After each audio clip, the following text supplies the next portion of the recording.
ఈ 'మా నాన్న సూపర్ హీరో' అనే సినిమా మీరు ఏ జోనర్‌లో ఫిట్ చేస్తారు? అంటే మీరు చెప్పిన జోనర్ ఇంకా వేరే జోనర్ కూడా ఉంది. అదేంటంటే యానిమల్‌లో జోనర్ ఉంది. ఇక్కడ అది హార్డ్ కోర్ ఇంకా అది. హార్డ్ కోర్‌గా రెబలిష్‌గా చూపించారు. ఒక సినిమాటిక్‌గా చూపించారు. ఇప్పుడు ఈ సినిమాలో ఏంటంటే coming with the background of the films మీరు ఒక యాక్టర్‌గా మిమ్మల్ని మీరు జస్టిఫై చేసుకోగలిగారా? I'm still an outsider అండి.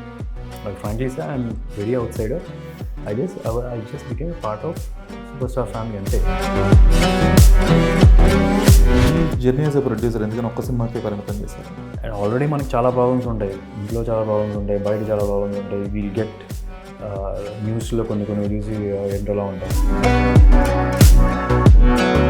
Industries been always a soft target for too many people. So recent issues అవ్వచ్చు, ఎనీథింగ్. మీరు ఒక యాక్టర్గా కంటే కూడా ఒక వ్యక్తిగా దాన్ని మీరు ఎంతవరకు వ్యతిరేకిస్తారు? అంటే ఆ ఇమేజ్లో అనుకొని మీరు అలా మాట్లాడడం అనేది sincerely very bad. And it's not about degrading certain people in the Hi Sudhir. Hello Andy. Dheeraj from Film Focus. Nice So to meet you. all excited for the film release? Yeah, super excited actually. Okay.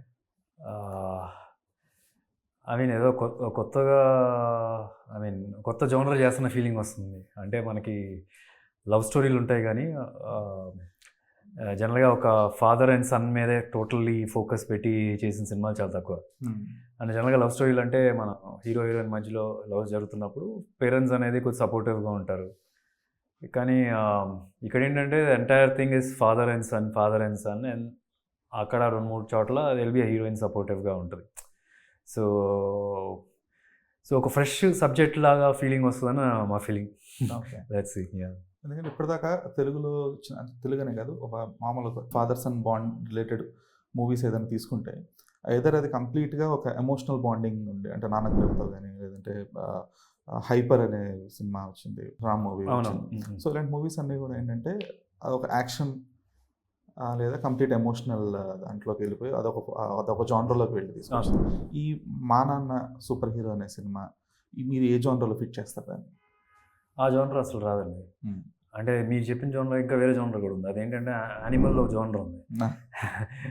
So ఏంటంటే అది కూడా నాన్న మీద ఉన్న ప్రేమని ఒక ఇంటెన్స్గా ఒక రెబలిష్గా చూపించారు. ఇక్కడ హార్డ్ కోర్ ఇంకా అది. హార్డ్ కోర్గా రెబలిష్గా చూపించారు, ఒక సినిమాటిక్గా చూపించారు. ఇప్పుడు ఈ సినిమాలో ఏంటంటే నాన్న మీద ఉన్న ప్రేమని ఒక ప్రేమగా చక్కగా ఒక కామన్ మ్యాన్ పాయింట్ ఆఫ్ వ్యూలో చూపించాం. సిచ్యువేషన్స్ అనేది ఒక వేరే రకంగా ఉండొచ్చు. అంటే ఇలాంటి సిచ్యువేషన్స్ ప్రతి ఒక్కరి లైఫ్లో జరిగి ఉండకపోవచ్చు ఈ సినిమాలో చూపించే situations. But the love on parents మీద కానీ, ఐ మీన్ ఫాదర్కి సన్ మీద ఉన్న, ఫాదర్ మీద ఉన్న ప్రేమ అయితే మాత్రం వాళ్ళు కనెక్ట్ అవుతారు. చాలా చాలా రియలిస్టిక్గా, చాలా ఒక కెమెరాకి పర్ఫార్మెన్స్ చేసే క్యారెక్టర్స్ ఉండవు ఇక్కడ. ఇది వాళ్ళ లైఫ్, ఇది వాళ్ళ లైఫ్ జరుగుతుంటే మనం చూస్తున్నట్టుగానే ఉంటుంది. కానీ ఒక కెమెరా ఉంది, కెమెరాకి యాక్ట్ చేయాలి, ఆడియన్స్కి యాక్ట్ చేయాలన్న పర్ఫార్మెన్సెస్ నా నుంచే కానీ, షాయి షిండే గారు కానీ ఎవరైనా సార్ సైడ్ నుంచి లేదు. And entire it's not a performance కూడా, even the making of the film is something. ఆ అప్రోచ్ ఉంది. ఒక సినిమాటిక్ ఫీల్ లాగా సప్ అని చేసినప్పుడు ఒక ఎమోషన్ టక్కన ఒక డ్రాప్ కంట్లోకి నీళ్ళు కారడం, అట్లాంటి సినిమాటిక్ లిబర్టీస్ తీసుకోలేదు. It's always smooth. Even the music కానీ చాలా smooth. Even the camera moments అని కానీ, కెమెరా లైటింగ్ అని కానీ, everything compliments the way we want to present the film. Edit కూడా. ఎందుకంటే ఈ కమర్షియల్ సినిమా అనేటప్పటికీ there will be too many options for you. అంటే ప్రతిదీ అని ఇది లాజికల్గా ఎక్స్ప్లెయిన్ చేయక్కర్లేదు. There can be anything on the film. But ఈ రియాలిటీకి దగ్గరగా ఉన్న సినిమాలు, లేదా రియాలిటీకి దగ్గరగా ఉన్న పాత్రలు, వాటిని ఇనీషియల్ స్టేజ్ నుంచి, అంటే ఒక క్యారెక్టర్ ఆర్క్ అనేది రాసినప్పుడు ఫస్ట్ నుంచి ఎండ్ వరకు దానికి ఒక ప్రాపర్ క్యారెక్టర్ ఆర్క్ అనేది మెయింటైన్ చేస్తూ రావాలి. యాజ్ అన్ యాక్టర్ మీరు ఇప్పటిదాకా ప్లే చేసిన మూవీస్లో అంటే మధ్యలో కొన్ని ట్రై చేశారు ఇట్లా కొంచెం ఎమోషనల్ క్యారెక్టర్స్. అంటే సమంతకమణి మూవీలో మీరు చేసిన క్యారెక్టర్ కానీ, భలే మంచి రోజు మూవీలో చేసిన క్యారెక్టర్ కానీ కొంచెం ఎమోషనల్ బాండింగ్ ఉన్న, అంటే ఎమోషనల్ కొంచెం టర్మాయిల్ ఉన్న క్యారెక్టర్స్ అది. బట్ ఈ మా నాన్న సూపర్ హీరో అనే సినిమాకి వచ్చేటప్పటికి ఇది కంప్లీట్గా చాలా, అంటే compare to other films this is more true to the reality అన్నట్లుగా ఉంది ఈ క్యారెక్టర్. సో దీన్ని ప్లే చేసినప్పుడు మీరు తీసుకున్న జాగ్రత్తలు ఏంటి? Like what type of homework you did for this specific role? అంటే జనరల్గా హోంవర్క్ ఏం లేదు. There is more of understanding. అంటే ఇప్పుడు ఏ ఫిలిం చేసినా సరే ఆ క్యారెక్టర్కి రియల్ లైఫ్లో ఎక్స్పీరియన్స్ చేయడానికి చూస్తా. అంటే ఫర్ ఎగ్జాంపుల్ ఒక అతను ఏం చెప్పను, ఇప్పుడు సమూహంలో ఉంది అంటే ఆ క్యారెక్టర్ ఉంది, చిల్డ్రన్స్ బుక్ ఇలిస్ట్రేటర్. సో అప్పుడున్నప్పుడు నేను కొన్ని పెయింటింగ్స్ ఒక అతనితో కూర్చొని పెయింటింగ్స్ చేసి అది ఎలా చేస్తాడో, అతనితో మాట్లాడుతున్నప్పుడు అతను అలా డీల్ చేస్తూ ఉంటాడు కొన్ని. సో అట్లాంటివి నేను I try to have a personal experience. అప్పుడు నేను పోర్ట్రే చేయడానికి చూస్తాను. ఈ సినిమాకి అది అవసరం లేదు. ఈ సినిమాకి ప్రతి ఒక్కరికి నానంటే ప్రేమ ఉంటుంది, నాన్న కోసం ఏదైనా చేయాలని ఉంటుంది. ఈ ఎంటైర్ ఈ థీమ్ ఆఫ్ ద ఫిల్మ్ కూడా ఏంటంటే, ఒక కుర్రోడు వాళ్ళ నాన్నని ఎంతసేపు కష్టపెట్టకూడదు, ఒక దెబ్బ తగలనివ్వకూడదు, ఆయన ఎంత కష్టపడి నన్ను పెంచాడు. సో అట్లాంటి ఎమోషన్ మనం కొత్తగా నేను వెళ్ళి ఎక్స్పీరియన్స్ చేయాల్సిన అవసరం లేదు. So my thing is I have to derive from my own experiences. నేను ఎలాగ మా నాన్న ప్రేమిస్తానో అలా ప్రేమించడానికి చూశాను అంతే. And for me more than anything, the biggest challenge is for me to understand, for me every time this is a challenge, not just నేనేదో experience ఉందనే కాదు, ఒక డైరెక్టరు ఎలా ప్రజెంట్ చేద్దాం అనుకుంటున్నాడు ఈ క్యారెక్టర్ అనేది. అంటే ఇదే క్యారెక్టర్ని ఇంకో డైరెక్టర్ తీసినా, లేకపోతే వేరే ఇదే డైరెక్టర్ ఒక 10-15 టైమ్స్ వేరే రకంగా చేయొచ్చు. పర్స్పెక్టివ్ డిఫరెన్స్ ఉంటుంది. The same thing and it will work the same way. But what I'm trying to do here is to give that support to the director. ఏ రకంగా ప్రజెంట్ చేయాలనుకుంటున్నారు అనేది, అది అండర్స్టాండింగ్కే టైం పడుతుంది ఈ ఫిల్మ్లో. And having confidence on him, how is going to make, understanding him is was the more thing. అది అంటే నాకు ఎలా ప్రజెంట్ చేస్తాడు. ఇప్పుడు ఫర్ ఎగ్జాంపుల్ అతను ఒక ఎడిటింగ్ స్టైల్ కానీ మేకింగ్ స్టైల్ ఒక రకంగా ఉంటే దాని ప్రజెంటేషన్ ఒక రకంగా ఉంటుంది. So basically to understand him was also something I have to do. Character method అంతా ఇట్స్ మన రియల్ లైఫ్ నుంచి డిరైవ్ చేసుకున్న ఎక్స్పీరియన్సెస్. ఓకే. సో ఆ డైరెక్టర్ విషయానికి వచ్చేటప్పటికి he's not a debut director. అంటే చాలామంది మీరు మీ 18 ఫిల్మ్స్ కెరీర్లో చాలామంది డెబ్యూ డైరెక్టర్స్ వర్క్ చేశారు. But he's someone who is making a feature film first, but experience director already loser అనే సిరీస్ చేస్తున్నారు కాబట్టి.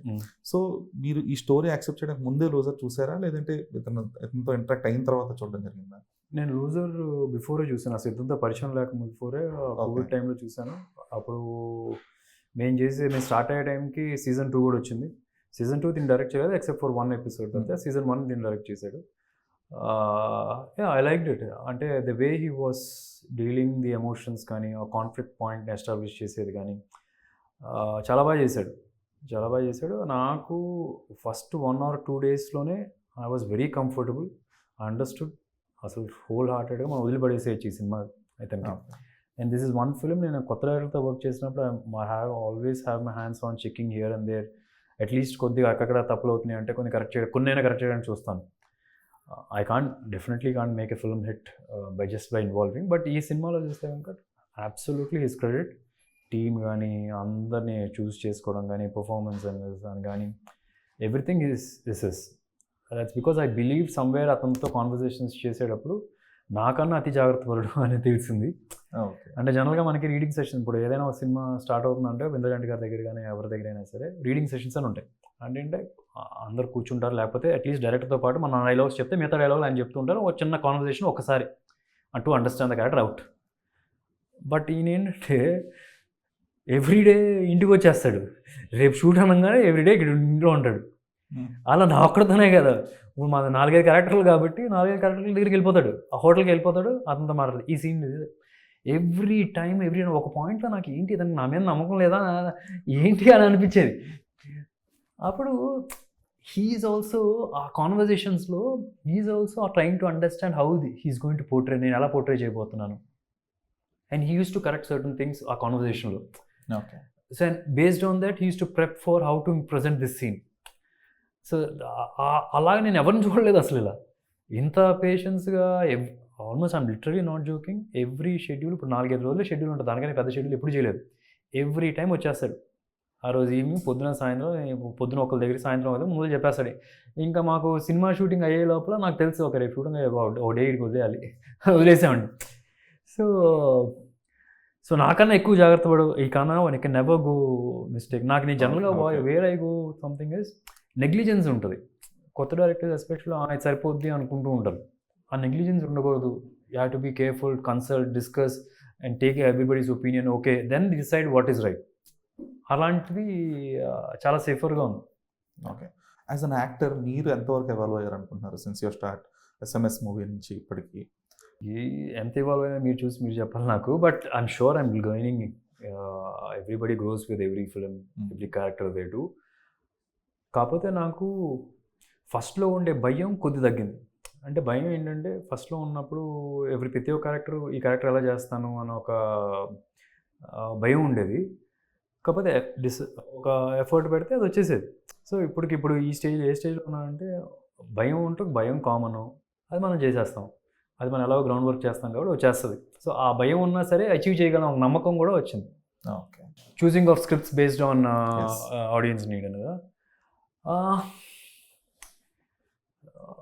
అంటే అట్లా for me I will be very frank, నేనేంటంటే ఏదో నన్ను కమర్షియల్గా చూసేయాలని అంత రిప్రజెంటేషన్తో నేను సినిమా ఇండస్ట్రీకి రాలేదు. అంటే my only thing is end of the day I'm still an outsider అండి. Well frankly say I'm very outsider. I just became a part of super star family అంతే. సో ఒక మహేష్ కొన్న following చూసి అదే following నాకు ఉంటుంది, అంత almost కొద్దిగా నాకు ఫాలోయింగ్ మహేష్ స్టార్టింగ్ వచ్చిన ఫాలోయింగ్ నాకు ఉంటుంది నేను ఎప్పుడూ ఎక్స్పెక్ట్ కూడా చేయలేదు. So I was considering myself as a newcomer and I just want to be part of a good script. నాకు బేసిక్లీ కమర్షియల్ స్క్రిప్ట్, నాకు ఇది బిగ్గెస్ట్ కమర్షియల్ స్క్రిప్ట్ అని నా ఫీలింగ్. ఎందుకంటే ఇది at the end of the day దీనిలో actions ఉండదు, hero వెళ్ళి 10 మంది కొట్టేది ఉండదు, హీరో కొట్టించుకుంటూ ఉంటాడు ఈ సినిమాలో. So for me a good script is a commercial script అని నా feeling. Yes. So this has got all the elements to attract people. And as I said, I wasn't coming with any baggage. I was like a newcomer. So I always approached a script like ఒక common audience లాగా, ఒక no man లాగానే ఆ character choose చేసుకున్నాను. Okay. Maybe now I can do. ఇప్పుడు ఒక image ఉంది, ఇప్పుడు ఒక రెస్పెక్ట్ ఉంది. ఇప్పుడు మన హరోమరాలో మాసి అవతార్లో ఫస్ట్ నుంచి ఒక 10 మందిని కొడుతున్నా సరే people accepted me and I've gain that respect. నేను ఆ 17 సినిమాలు చేస్తూ ఆ రెస్పెక్ట్ గెయిన్ చేశాను కాబట్టి కుదిరింది. అదే సినిమా హరోమరా సినిమా ఫస్ట్ సినిమాగా చేస్తే అంత ఇమీడియట్గా యాక్సెప్ట్ చేయకపోవచ్చు, ఒక నెగటివిటీ కూడా ఉంటుంది. But right now I have respect కాబట్టి అందరూ యునానిమస్గా యాక్సెప్ట్ చేశారు. సో ఇలాగా మీ జర్నీలో వరుసపెట్టి సినిమాలు, అంటే కొన్ని సినిమాలు మీకు కమర్షియల్గా విజయాన్ని అందించాయి, కొన్ని సినిమాలు మీకు ఒక యాక్టర్గా సాటిస్ఫాక్షన్ ఇచ్చాయి. సో మీరు చూస్ చేసుకునే క్రమంలో మీరు ఏదైనా కొలమానం పాటిస్తారా? లేదు this is the type of script I wanted to choose, this is the type of character I wanted to play అన్నట్లుగా ఏమన్నా మీరు ఒక కొన్ని బేసిక్ రూల్స్ ఏమైనా పెట్టుకున్నారా? బేసిక్ రూల్ ఏం లేదు సార్, ఒకటే మనం ఎగ్జైట్ అవ్వాలి. అసలు ఫస్ట్ అండ్ ఫార్మోస్ట్ ఒక స్క్రిప్ట్ విని బాగుంది అని చెప్పాలి అంటే ఇలాంటి ఒక సినిమాని నేను చూస్తానా లేదా రేపు ఆడియన్స్తో పాటు ఫస్ట్ డే ఫస్ట్ షోకి ఇలాంటి ఒక సినిమా నేనే చూస్తానా ఆలోచి, దాని తర్వాత మనకి ఇది మన కెరియర్కి హెల్ప్ అవుద్దా, ఆ డైరెక్టర్ హ్యాండిల్ చేయగలరా, and there are so many parameters మనం కన్సిడర్ చేయాల్సింది. ఒక స్క్రిప్ట్ బాగుంటమే కాదు, స్క్రిప్ట్ మనకు సూట్ అవ్వాలి, దానికి సపోర్ట్ స్టార్ కాస్ట్ కరెక్ట్గా ఉండాలి, టెక్నీషియన్స్ కరెక్ట్గా ఉండాలి, ప్రొడ్యూసర్ కరెక్ట్గా ఉండాలి. అట్ ద సేమ్ టైం ఈ టైప్ ఆఫ్ రిపిటేటివ్ అనిపించకూడదు నేను చేసింది. సో అవన్నీ ఉంటాయి. ఫస్ట్ అండ్ ఫార్మోస్ట్ స్క్రిప్ట్ బాగుంది అని చెప్పడానికి ఈ సినిమా ఎవరైనా థియేటర్కి వెళ్ళి చూస్తారా అనేది ఒక ఫస్ట్ ఆ థాట్. ఓకే. సో అంటే మీరు ఎక్సైట్ అయ్యి ఉంటేనే you will be going ahead with the obviously. Definitely. Okay. So come back to your journey with the films. So మీరు ఇంతమంది కొత్త డైరెక్టర్స్ వర్క్ చేశారు. There is been some projects which were announced and అంటే గాసిప్స్లో వచ్చినాయి that you will pairing up with some better mass directors and stories విన్నారు but they couldn't materialize అని చెప్పేసి అన్నట్లుగా వచ్చాయి. ఏ సినిమా నాకు చాలా వస్తూ ఉంటాయి రూమర్స్. దానిలో నిజంగా అలా వచ్చి అయినాయి అంటే నాకు మీరు చెప్తే నేను అది అవునా కదా అని చెప్తాను. ఐ డోంట్ నో, చాలా రూమర్స్ వస్తూ ఉంటాయి. అంటే మీరు ఒక ప్రాపర్ కాంబినేషన్ ట్రై చేసి అట్లా ఆగింది నిజంగా ఉన్నాయి అసలు అలాగే కాంబినేషన్ ఫిలిం లాగా అనుకొని? ప్రస్తుతం స్టార్టింగ్ స్టేజెస్లో ఇప్పుడు ఈ స్టేజ్లో మనం అనుకుంటే 100% అయిపోతుంది. దెర్ ఇస్ నెవర్ ఒక అనుకున్న తర్వాత అయిపోయింది, ఒక 4-5 ఫిల్మ్స్ తర్వాత ఎప్పుడు ఆ ప్రాబ్లం లేదు. స్టార్టింగ్లో అయితే అయింది. దట్ కుడ్ బి ఏదో అంటే మేబీ నేను ఆ కథ కూడా నేను కరెక్ట్గా గెస్ట్ చేయలేదేమో, బికాస్ ఒక ప్రొడ్యూసర్కి నచ్చలేదంటే నేను ఎందుకు గెస్, అది కూడా అయ్యుండొచ్చు, లేకపోతే కమర్షియాలిటీస్ కూడా అయ్యుండొచ్చు. Maybe I'm not approaching the right producer also. ఫస్ట్లో జరిగినాయేమో, ఓకే. బట్ ఆఫ్టర్ 4-5 ఫిల్మ్స్ నుంచి నా కథ నచ్చిందంటే there is always a producer ఇప్పుడు దాకా. ఓకే. అండ్ మీ జర్నీ యాజ్ ఎ ప్రొడ్యూసర్ ఎందుకని ఒక్క సినిమాకే పరిమితం చేశారు? లేదు, యాక్చువల్లీ ఫస్ట్ సినిమా కూడా నేనే ప్రొడ్యూసరు, నందోచ్ కూడా నేనే producer, but it's just that first సినిమాలో I wasn't part of it. And నా దగ్గరికి వచ్చే వాళ్ళందరూ ప్రొడ్యూసర్తో పాటు వచ్చారు. ఓకే. ఎందుకంటే నన్ను దోచుకుందు అంటే is one of the decent film me Yeah. కెరీర్లో. Oh. ఎందుకంటే మీరు ప్రొడ్యూసర్ అవడం వల్ల ఇంకా కొంచెం జాగ్రత్త తీసుకున్నారా లేదా ఉండడం వల్ల it's one of a decent film. బాగుంది సినిమా అనుకున్నప్పుడు మళ్ళీ తర్వాత ఎందుకని మీరు మీ ప్రొడక్షన్లో మళ్ళీ సినిమాలు తీయలేదు అసలు? అంటే మీరు హీరోగానే కాదు, వేరే కొత్త న్యూ కామర్స్ని ఎంకరేజ్ చేస్తూ కూడా అసలు ఎందుకు దాన్ని అసలు? అంటే నేను ఇప్పుడు వచ్చే వాళ్ళందరూ కూడా ప్రొడ్యూసర్తోనే వచ్చారండి. సో వాళ్ళని పక్కన పెట్టి నేను ప్రొడ్యూస్ చేస్తానని చెప్పలేను కదా. సో 99% ప్రొడ్యూసర్స్తోనే వచ్చారు. And some times I feel నాకన్నా వాళ్ళు చేస్తేనే బెటర్ అనిపించింది. కొన్నిసార్లు ఏంటంటే వాట్ హ్యాపెన్స్ ఇస్, అప్పుడు మనం హీరోగా ఉన్నప్పుడు కొన్ని రిస్ట్రిక్షన్స్, కొన్ని ఇవి ఉంటాయి, కొన్ని బర్డన్స్ కూడా ఉంటాయి. మన మైండ్ కూడా కొద్దిగా ఫ్రీగా ఉండాలి. In case there is outside producer, I would say okay, let them do. Because actor అనేవాడు మైండ్ స్పేస్ చాలా కంఫర్టబుల్గా ఉండాలి. ఆ ప్రెషర్స్ ఉంటూ పర్ఫామ్ చేయడం చాలా కష్టం. ఓకే. అండ్ ఆల్రెడీ మనకి చాలా ప్రాబ్లమ్స్ ఉంటాయి, ఇంట్లో చాలా ప్రాబ్లమ్స్ ఉంటాయి, బయట చాలా ప్రాబ్లమ్స్ ఉంటాయి. విల్ గెట్ న్యూస్లో కొన్ని చూసి ఎంటర్లో ఉంటాం. సో అన్ని ప్రాబ్లమ్స్ని వదిలేసే యాక్టర్ చేయాలి. సో కుదిరినంత వరకు if there is an option, not that we can't do, కుదిరినంత వరకు వేరే ప్రొడ్యూసర్ అయితే it's very comfortable. And at the same time నాకు నా అన్ని సినిమాలు, ఇప్పుడు ఈ సినిమాలో కూడా నా పేరు లేకపోయినా I'm like the partner. I don't take money and I just be partner లాగా. ఓకే. అండ్ 70mm అన్ని సినిమాలు I was the partner. So సమ్మోనం I was like the partner, అంటే my name is not there and I be part in the profits and. Okay. So అట్లాగా ఉన్నాయన్నమాట. But in future Jatadhara అని ఒకటి ఉంది, దానిలో కూడా ఇట్స్ సుదీబాబు ప్రొడక్షన్స్ ఉంటుంది. ఓకే. అండ్ మీరు చెప్పారు like you will get affected if you watch something online sort of things అని చెప్పేసి. So movie industry been always a soft target for too many people. So recent issues అవ్వచ్చు, anything. So దాన్ని అంటే మీరు ఒక యాక్టర్గా కంటే కూడా ఒక వ్యక్తిగా దాన్ని మీరు ఎంతవరకు వ్యతిరేకిస్తారు? అంటే ఇట్స్ వెరీ రాంగ్ అండి. యాక్టర్గానే కాకపోయినా I'm just telling you as a common person also, it is like anything. అంటే వేరే ఇండస్ట్రీస్ ఉన్నాయి, ఇప్పుడు మీడియా ఉంది, అది కాకుండా చాలా ఇండస్ట్రీస్ ఉన్నాయి. It's like any other industry. ఇప్పుడు మ్యానుఫ్యాక్చరింగ్ ఇండస్ట్రీ ఉంది, it's like any other industry. To treat something just because you see certain characters on screen and we play different characters కాబట్టి యూ డోంట్ హ్యావ్, అంటే ఆ ఇమేజ్లో అనుకొని మీరు అలా మాట్లాడడం అనేది sincerely very bad. And it's not about degrading certain people in the industry, it's about degrading your own self. It shows the ideologies కానీ the thinking they are, వాళ్ళు తక్కువ చేసుకున్నట్టు ఇండస్ట్రీని తక్కువ చేసినట్టు కదా, అది నా ఫీల్. మీరు ఎప్పుడో ఫీల్ అయ్యి ఉండకపోవచ్చు ఆ పీర్ ప్రెషర్ని, but you always have this umbrella అనొచ్చు, లేదంటే ఒక shadow of super star or Mahesh Babu on your head. అంటే అది కొంచెం ఎప్పుడైనా ఒక ప్రెషర్లా ఫీల్ అయ్యి that is been a weightage లాగా ఎప్పుడైనా ఫీల్ అయ్యారా? లేదండి, అట్లా లేదు. వెయిటేజ్ మీన్ ఫస్ట్ చెప్పారు umbrella is like protecting me లాగా. It's like an added advantage. అంటే sometimes it's an advantage, at the same time ఒక్కోసారి ఎప్పుడైనా కొంచెం నేను ఈ అంబ్రెల్లా కాకుండా కొంచెం బెటర్, అంటే ఈ షాడోలో కాకుండా కొంచెం బెటర్గా నేను పెర్ఫామ్ చేయగలనేమో, లేదంటే ఈ could have taken some risks, అట్లా రిస్క్ ఫ్యాక్టర్స్ కానీ.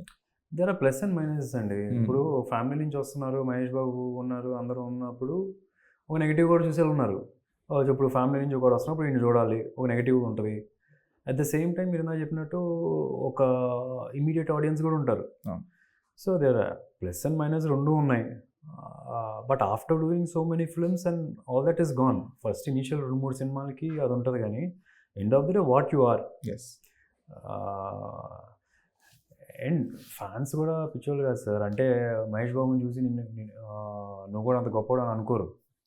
They will see you in your own way. I don't think it take it as a pressure, it's an advantage అన్న ఫీల్. ఫైనల్లీ ఘట్టమనేని ఫ్యామిలీ నుంచి ఒక set of heroes రాబోతున్నారు. చరిత్ కానీ, అశోక్ గల్లా కానీ, next Gautam కానీ, వీళ్ళందరూ ఇప్పటిదాకా కొంచెం లీస్ట్ నెంబర్ ఆఫ్ హీరోస్ ఉన్న family Ghattamaneni family. Because when compared Nandamuri family కానీ, మెగా ఫ్యామిలీ కానీ చూసుకుంటే ఘట్టమనేని ఫ్యామిలీలో మీరు మహేష్ బాబు గారు తప్ప కనబడలేదు ఇప్పటిదాకా. బట్ ఇప్పుడు కొంచెం ఇప్పుడు నెక్స్ట్ వీళ్ళందరూ already Ashok is been doing good, and next Charith is going to enter, మీరే చెప్పారు 3-4 years లో. And Gautam is also coming out. Jayakrishna వస్తాడు దానికన్నా బిఫోర్. జయకృష్ణ గౌతమ్ నెక్స్ట్ వచ్చి జయకృష్ణ వస్తాడు, అశోక్ వచ్చాడు. సో ఈ బ్యాండ్ వ్యాగన్ అంతా ఒకటేసారి లైక్ ఇంత ఒక ఫ్యామిలీ ఒక ప్రాపర్ గా లాంచ్ అవుతున్నప్పుడు like how do you feel about that? I'm happy అండి. అంటే end of the day I really feel నాకు నెక్స్ట్ వచ్చే వాళ్ళు ఎలా వస్తున్నారు అనేది నేను చూసిన దానిలో అయితే మాత్రం everybody are working hard. Ashok వచ్చినప్పుడు ఈ వర్క్ రియలీ హార్డ్. అతనేమి మా మామ ఇలాగా అని చెప్పి అనుకొని అలా అయితే లేడు. So he worked is hard. I'm sure he'll get is due. కష్టపడుతున్నాడు, అదే కష్టం ఇంకొన్ని సంవత్సరాలు అలాగే చేస్తున్నారు. రెస్పెక్టివ్ వచ్చినా, పాజిటివ్ వచ్చినా, నెగిటివ్ వచ్చినా, పాజిటివ్ వస్తే well good, he'll survive. So అదే end of the day we all support because they working hard అండి. ఇట్స్ నాట్ లైక్ ఏదో, even Mahesh also does that. Mahesh కూడా supports only if you do your part, then I'm there. నేను ఉన్నాను కదా, నన్ను వాడుకోవడం వస్తే రాడు. He's not someone he'll give you support. లేదా ఫ్యామిలీ అయినా సరే, నీకు కావాలని ₹2 ఇస్తాను తీసుకొని పో, ఆ టైప్ ఆఫ్ సపోర్ట్ ఉంటుందేమో. It's not about money directly. You don't come and tell me, అంటే నేను నమ్మంది నేను చెప్పను. నువ్వు బాగా కష్టపడ్డావు, నువ్వు బాగా యాక్ట్ చేస్తావు అని నేను చెప్పను, అన్లెస్ ఐ రియలీ బిలీవ్. ఆ టైప్ ఆఫ్ సెన్స్ ఉన్న వ్యక్తి. It's not easy to earn respect from Mahesh or me. You also, I will not support him unless he's done his part on film. Okay. So everyone is waiting for Charit and Gautam to launch soon. Yeah. Thank and you. All the best for so my Manana superhero ani. I like ఒక మంచి emotional film లాగా అనిపిస్తుంది. Content film more than an emotional anything. Content films అనేది ఈ మధ్యకాలంలో కొంచెం చాలా తక్కువ అరుదుగా వస్తున్నాయి. సంవత్సరం మొత్తంలో తిప్పికొడితే 10 సినిమాలు కూడా ప్రాపర్ కాంటెంట్ ఫిల్మ్స్ అనేవి రావట్లేదు. అంత ఈ మాస్ మసాలా వీటిలో పడిపోయేటప్పటికి, ఆ మోసలో పడిపోయేటప్పటికి. So this is something which audience are also looking forward. So all the best for the film. Thank you so much. And ఇంకోటి, చరిత్, గౌతమ్, దర్శన్ కూడా ఉన్నాడు. దర్శన్ ఇస్ కృష్ణ గారి ఫేవరెట్. కృష్ణ గారి favourite of all. And he'll also come, but it's the Charith, Gautam అంతా వచ్చిన తర్వాత వాడు hurt అవుతాడు ఒకవేళ నేను అది ఇంటర్వ్యూ చూసాడంటే. So thanks for your time. Thanks.